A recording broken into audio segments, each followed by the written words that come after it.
ఇప్పుడే జీ5 app download చేయండి. చూడండి మీ ఫేవరెట్ టీవీ షోస్ ఎప్పుడైనా ఎక్కడైనా.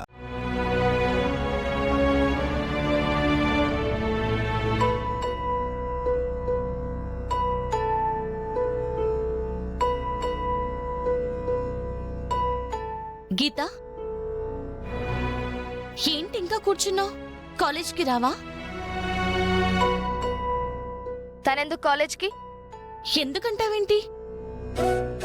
ఆనకేం చేయమంటావే? ఇప్పుడు ఇది కాలేజీకి వెళ్ళి ఊర్లేలా ఉద్ధరించాలా?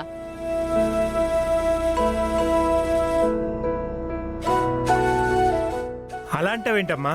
మరి తన చదువు?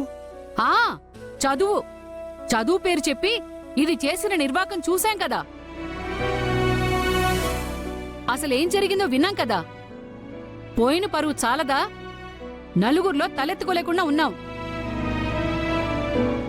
ఈవిడిగారు కాలేజీకి వెళ్ళి ఏం ఉద్ధరించాలంట? లేని తలకాయ నొప్పులు తెచ్చి నెత్తిమీద పెట్టాలంట. కామాక్షమ్మ గారు, జరిగిన దాంట్లో గీత తప్పేం లేదు. ఆ దీని తప్పేమీ లేదమ్మా. రాముగడి తప్పు కూడా ఏమీ లేదు. తప్పంతా నీదే.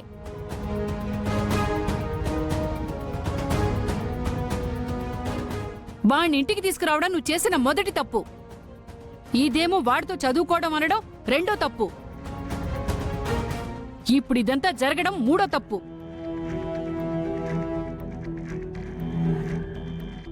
ఫైనల్గా నువ్వు బాగానే ఉన్నావమ్మా.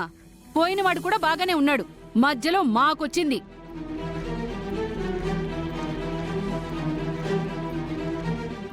అవును, ఇప్పుడు గీత కనుక కాలేజ్కి వస్తే అందరిలోనూ మళ్ళీ అవమానాలు ఎదుర్కోవాల్సి వస్తుంది. ఒక్కొక్కళ్ళు ఒక్కొక్కలా మాట్లాడతారు. అంటే ఎవరో ఏదో ఒకటి అనుకుంటారని భయపడిపోయి ఇది చదువు మానేసి ఇంట్లో కూర్చోవాలా? పక్కన వాళ్ళు ఏదో అనుకుంటారన్న విషయం పక్కన పెడితే గీతని కాలేజ్కి పంపడం మానేశాము అంటే తన వల్ల తప్పు జరిగింది అని మనం ఒప్పుకున్నట్టే కదా.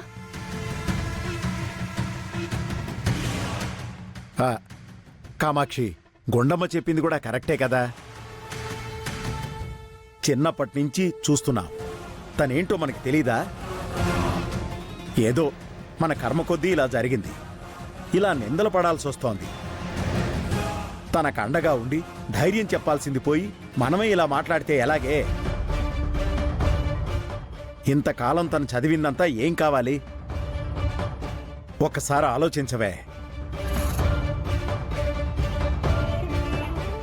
కామాక్షమ్మ గారు, నా మాట వినండి.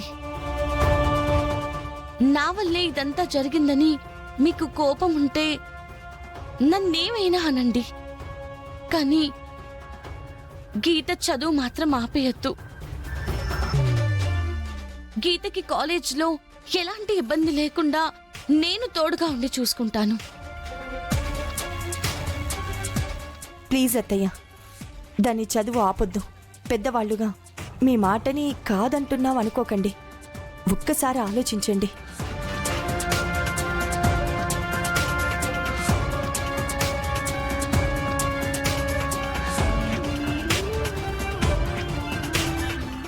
ఏమే, నీకు చదువుకోవాలనుందా? సరే, అందరికీ నువ్వు చదువుకోవాలి అని ఉన్నప్పుడు నీ చదువు ఆపేశాను అన్న చెడ్డ పేరు నాకెందుకు?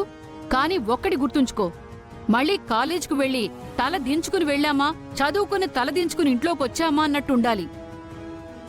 అబ్బాయిలతో మాట్లాడాలు ఇంకోటి ఎట్టి పరిస్థితుల్లో జరగడానికి వీల్లేదు.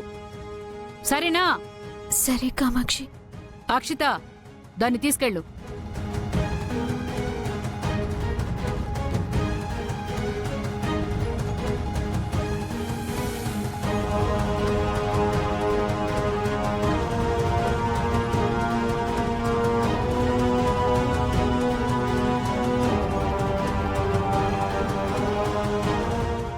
నేను వెళ్ళొస్తానమ్మా.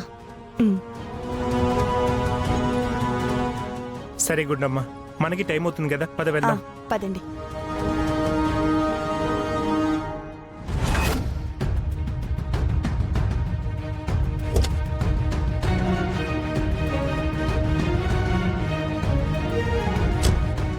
కాలేజ్కి వస్తావే నువ్వు, నిన్నక్కడ ఎలా అవమానించాలో చూస్తా.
ఏయ్, కార్ని కొడుతున్నావేంటి? హారన్ ఎందుకు కొడుతున్నావు మరి? అడ్డొస్తే హార్న్ కొట్టగా రాయిచ్చు కొట్టమంటావా? రాయిచ్చు కొడతావా? కొట్టి చూడు. ఒక్కటిచ్చానంటే నీ బాడీ బౌన్స్ అవుద్ది. నీ కార్ని కొట్టానంటే నేల కత్తుక్కుంటుంది. ఇదిగో, పర్సనాలిటీ ఉంది కదా, పవర్ ఉంది కదా అని చెప్పేసి రౌడీజం చేయకు. ఇప్పటి వరకు నాలో ఒక్క యాంగిల్లో చూసావు నువ్వు. అబ్బా ఇంకో యాంగిల్ వద్దు, అది వేరేలా ఉంటుంది. అబ్బా చా, ఏంటో యాంగిల్ ఒక్కసారి చూపించు. హే, అయినా నీతో నాకు గొడవ ఏంటి? ఆహా, నేనే మరి నీతో గొడవ పెట్టుకోవాలని వచ్చాను. అసలు హారన్ ఎందుకు కొట్టావో అది చెప్పు. చెప్పాను కదా, నా కార్ అడ్డొచ్చావు కాబట్టే హార్న్ కొట్టాను. ఆహా, ఈ రోడ్ ఏమైనా మీ డాడీ వేయించాడా? హ్మ్, లేదు, మీ మమ్మీ వేయించింది. అందుకే రోడ్డు మధ్యలో వెళ్తున్నావు. ఏయ్, నేను రోడ్డు మధ్యలో ఏం వెళ్ళట్లేదు, సైడ్ నుంచే వెళ్తున్నాను.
జీ5 యాప్ డౌన్లోడ్ చేసి అన్ని ఎపిసోడ్స్ పూర్తి ఉచితంగా చూడండి.